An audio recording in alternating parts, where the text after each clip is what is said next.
Jesus Kukatpally దశాబ్దోత్సవాలను జరుపుకుంటున్నాంరా. అవునా అక్క, ఇంతమంది జనాలని చూస్తుంటే కనుల పండుగలా ఉంది. రొప్పుతున్నావేంటి చెల్లి?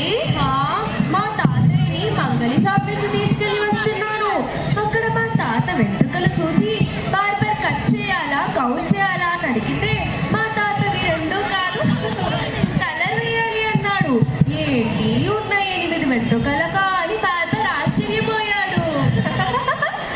ఎహే కొబ్బరి చిప్ప బాయిల కప్ప, మీరు మీ హాస్యం మనం వచ్చినందుకు హాస్య కథ చెప్పుకోవడానికా? అవునక్క, మనం ఇక్కడికి ఎందుకు వచ్చాం? బుర్ర కథ చెప్పుకోవడానికి వచ్చాం. నీకు బుర్ర లేదు